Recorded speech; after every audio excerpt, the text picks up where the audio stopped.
I invite you to observe. You may have felt a presence in your life, someone who stands before you like a polished jade statue. Flawless, captivating, and seemingly full of depth. Yet, as you draw closer, you feel a strange coldness. An echo where a heartbeat should be. This is not simply a matter of character.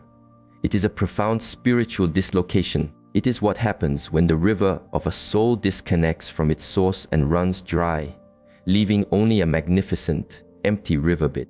What we are about to explore is not a judgment of others, but an invitation to understand this pattern of energy, this deep human wound, so that you may keep your own inner well full and flowing. Let us begin this journey of seeing clearly. In my tradition, we learn that true strength rises from the earth. It is like a great tree, its roots deep in the soil, humble and hidden. But the energy we speak of is like a mountain that despises the ground it came from. It strives only for the sky, believing its height makes it superior. This mountain does not see other peaks as companions. It sees them as rivals for the sun. It sees the rivers below not as sources of life, but as mirrors to reflect its own lonely glory. This posture of dominance is not born of inner richness. It is a hollow mountain. It is a fortress built not of stone, but of fear to protect a tiny, trembling seed within, a seed that was once shamed or broken, and never learned how to grow in the light of its own truth. So it built a persona of stone, impenetrable and grand. To be the highest is its only way of being, for the alternative is to feel its own emptiness. This distorted view is not a harmless form of confidence. It is a fog that obscures the world. When this energy enters a space, it does not perceive other souls. It perceives reflections, obstacles, and tools. Your existence is filtered through a single question. Do you reflect its greatness, or do you stand in its light? You are never seen for the landscape that you are. You are judged by your utility to the mountain. And if your own light shines with a quiet strength, if you possess your own inner calm, your own certainty, you will be perceived not as a fellow traveler, but as a tectonic threat, a force that could reveal the mountain's hollowness. And such a threat must be leveled. This is where the quiet valley turns into a dangerous path. When this illusion of height is challenged, there is no retreat into the stillness of self-reflection. There is only an attack. Sometimes it is a subtle wind that chills. Sometimes a sudden rockslide of humiliation. Sometimes it is the patient work of turning the other streams against you, all while the mountain itself appears serene and unmoving. It must win, not from a place of malice, but because a single crack could cause the entire structure to collapse into dust. Understand this. This power is not born of strength. It is animated by terror, a deep, quiet terror that if the world stops offering its admiration, the mountain will simply cease to be. So when you stand before this energy, you are not facing a confident spirit. You are facing a fragile illusion, defended with the ferocity of a cornered animal. The ground of truth does not matter. The flow of reality does not matter. Only the preservation of its towering facade matters. They will shift the landscape of memory, deny the existence of rivers you both drank from, not because they are lost, but because their survival depends on it. This is not self-love. It is an obsession with a reflection, forged in the shadow of shame, and it leaves the valley barren wherever it stands. For nothing can grow in the shade of a mountain that refuses to believe the sun shines for anyone but itself. This energy does not connect. It mimics. When you first encounter it, you feel an uncanny resonance. You feel seen. It reflects your passions, your wounds, your heart's quiet whispers. It shares your path. It feels like finding a spring in the desert, a soul who understands your thirst.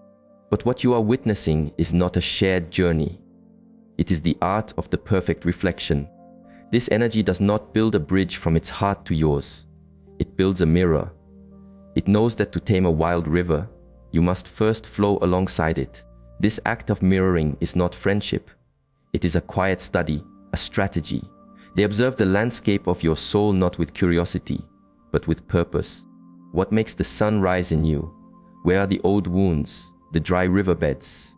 They gather this knowledge. And at first, They use it to bring you water. You feel nourished, understood, cherished. But once you trust the oasis, once your thirst is tied to their spring, the landscape shifts. The very things they nourished, they begin to drain. The strengths they admired become targets. Their empathy is not real. It is a performance of empathy. It is an actor learning to weep. They do not feel your rain. They observe your storm and replicate the appropriate sounds. It is a transaction. They give just enough water to keep you returning to their well, while they quietly take ownership of your stream. If you ever question the nature of the water, or step off the path they have laid for you, the illusion shatters. The nurturing spring becomes a block of ice. The danger of this path is that it does not just cloud your perception of them, it erodes your perception of yourself. You begin to question your own compass. Was it real? How could a sun that shone so brightly turn so cold? That inner conflict creates a storm within you, and this energy thrives in that storm. The more lost you are in the fog, the more you will depend on their lamp. This is not a bond. It is a tether. You are not cherished for who you are. You are valued for what you provide, the reflection of their own imagined greatness. You are the canvas for their masterpiece. The moment you wish to paint your own picture, the canvas is torn or discarded. True connection requires the courage to show your own unfinished map. But for this energy, vulnerability is a weakness. Equality is a threat. Honesty is a risk that could reveal the hollow core. So instead, they mirror. And when the performance is over, you are left in a barren landscape, wondering if any of the oases were ever real. The difficult truth is, they were not. The purpose was not to walk with you, but to lead you. The aim is not connection. The aim is control. And it is achieved not with loud commands, but with the subtle patience of a master gardener who prunes a plant to grow in a shape of their own design. They create chaos not by mistake, but by intention. Because where there is confusion, they become the voice of clarity. The more you doubt the ground beneath your feet, the more authority they have to define it for you. This is the art of clouding the water, one handful of dirt at a time. This energy does not just speak untruths. It reshapes truth itself, like a potter reshaping clay. They will deny words spoken a breath ago. They will rearrange the past. They will present you with two opposite paths and claim they are the same, in a way so absolute that you assume you have lost your way. And that is the goal. If they can make you question your own memory, your own senses, your own sanity, then they become the only map maker in your world. And when they succeed, they do not just control the journey. They control you. It begins with a subtle shift in the wind, a cool breeze of dismissal when you voice a feeling, a sharp pebble in a joke, a thorny plant left on your path that makes you wonder if you are too sensitive. Over time, this pattern grows. You begin to walk on eggshells, rehearsing your steps to avoid disturbing the sleeping beast. Your world shrinks. You become acutely aware of their weather patterns and increasingly blind to your own inner seasons. This energy does not seek harmony. Harmony is a state of balance. It requires mutual respect. They cannot exist in balance. They must be the highest point. So they stir the wind and then blame you for being unsteady. They withhold the sun and then act surprised when your garden withers. They plant seeds of doubt about other travelers, isolating you until their map is the only one you trust. And if you ever find the strength to walk away, they do not reflect. They escalate, showering you with sunlight one moment and bringing a frost the next. This is not a random storm.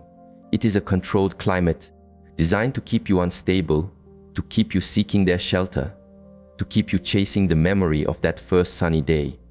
But that day was an illusion. It was bait.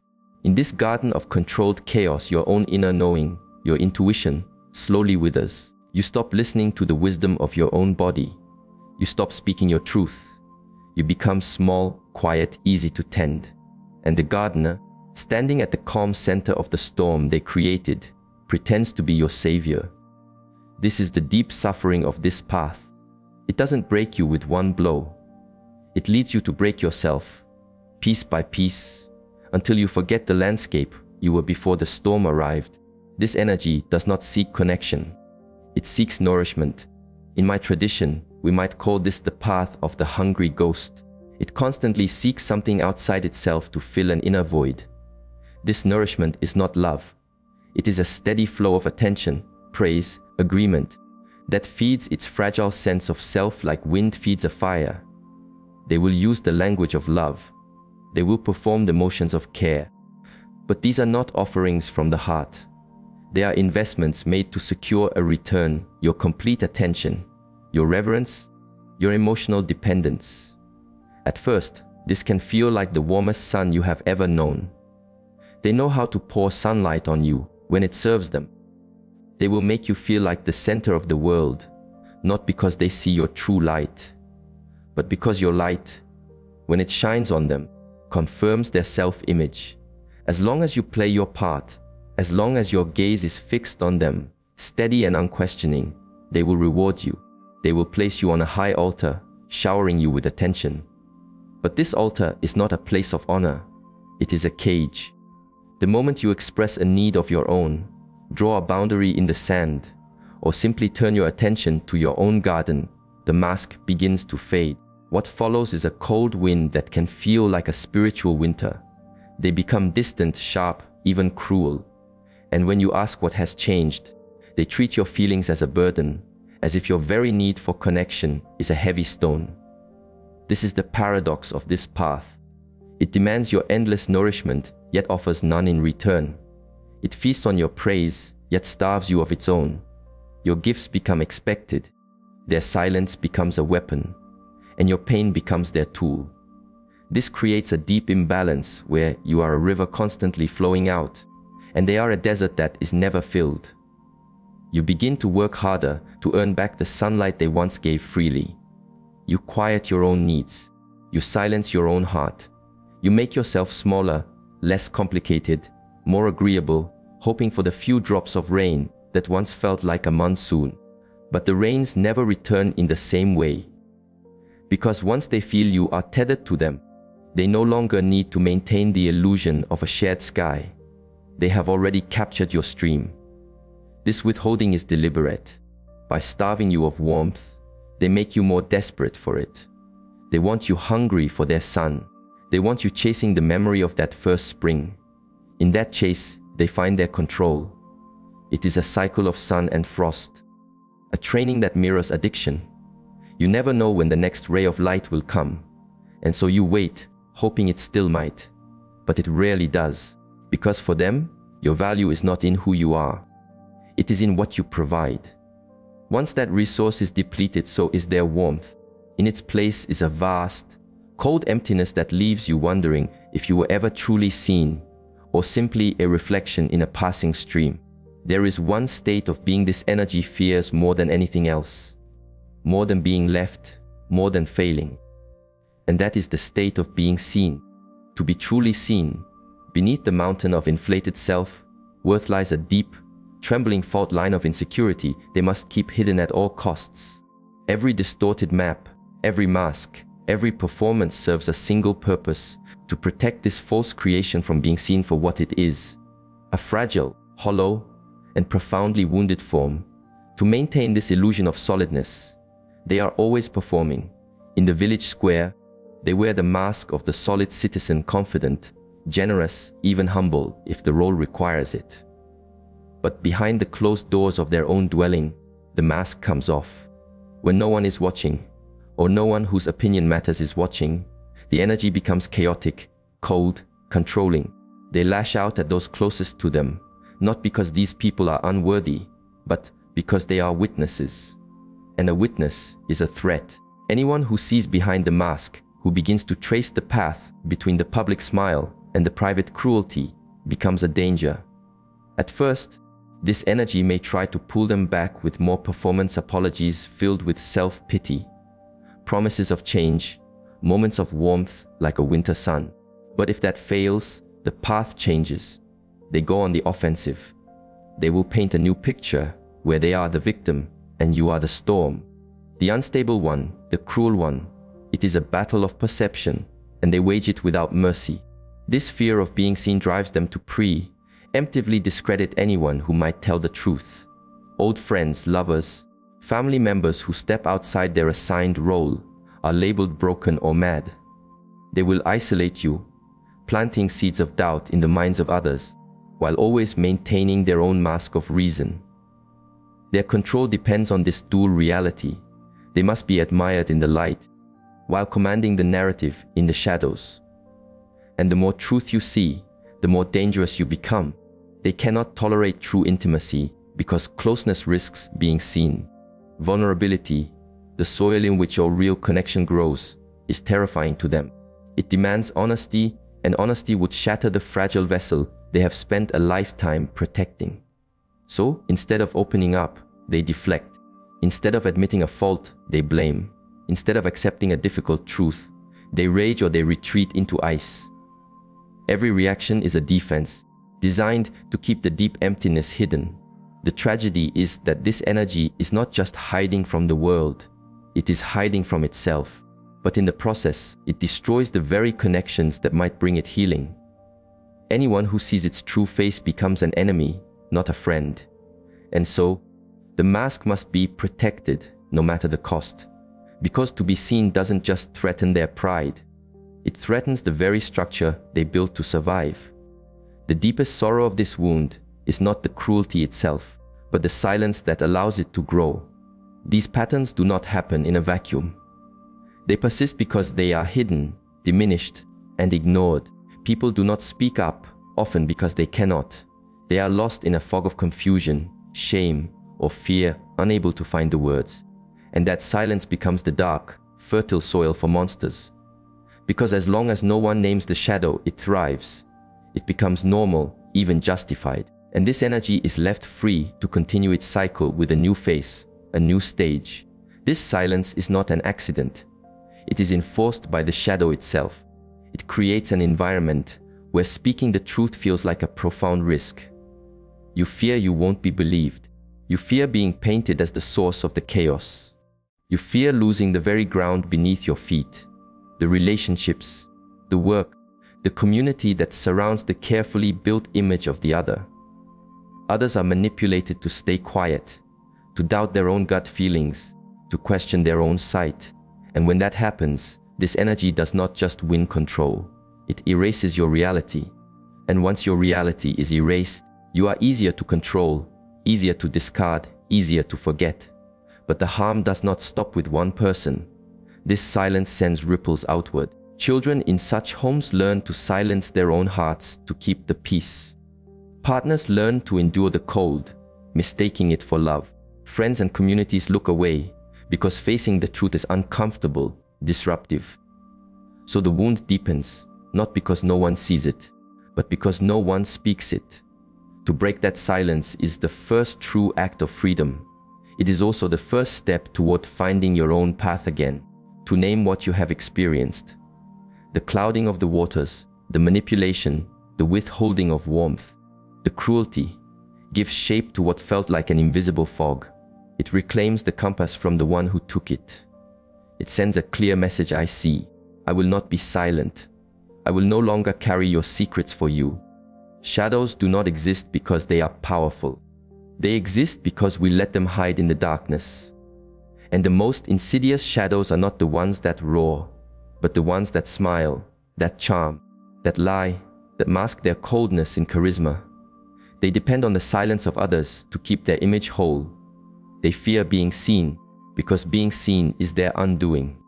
If you have witnessed these patterns in another or in yourself, the time to speak is now, not from a place of vengeance, but from a place of clarity. Because truth disrupts the illusion. It cracks the facade. It forces what was hidden into the light. And in that light, the shadow's power begins to dissolve. Silence allows the hungry ghosts to walk among us freely. Speaking is not just survival, it is resistance. It is clarity. And above all, it is the first step on the path back to your own sacred ground.